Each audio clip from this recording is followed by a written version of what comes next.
Hello, my name is Shreya Kapse from BMC TrueSight Server Automation team. In this video, I will walk you through the steps on how to configure an application server as a NSH proxy server.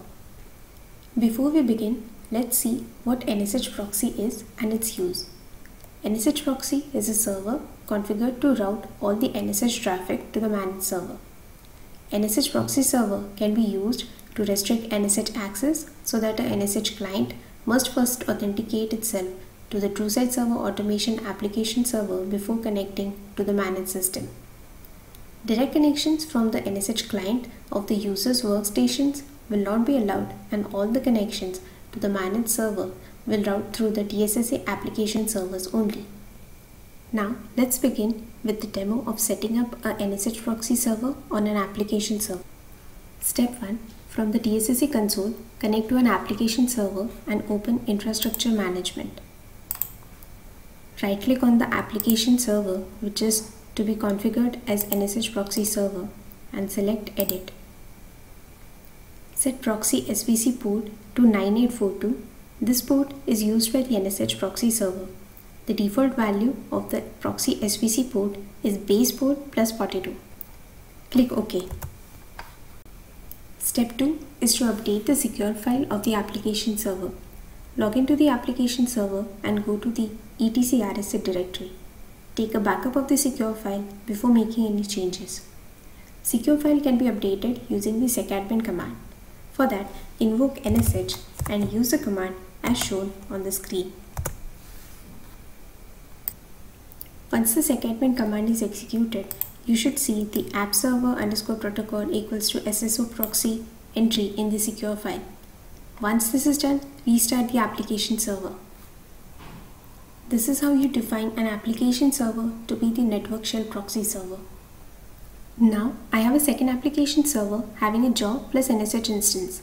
In order for the second application server to use the NSH proxy server, I can either put the proxy service URL to point to the NSH proxy server, or I can make the job plus NSH instance to a job plus NSH proxy instance by following the same steps we used in the earlier part of the video and leave the proxy service URL blank.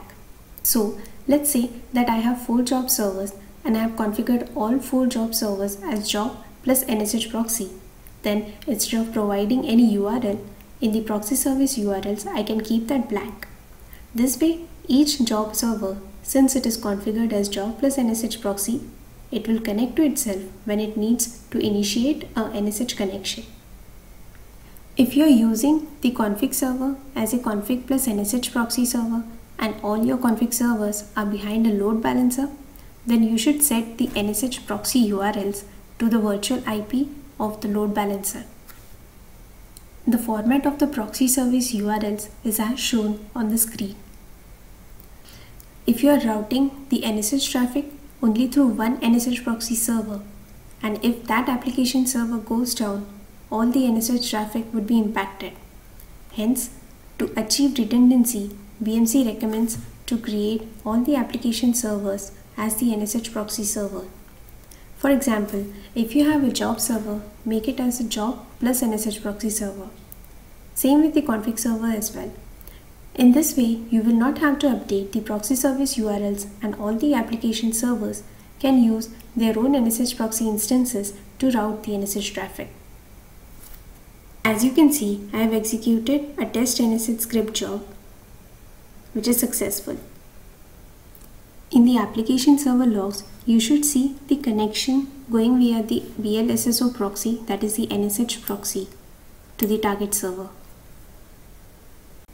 Thank you for watching the video.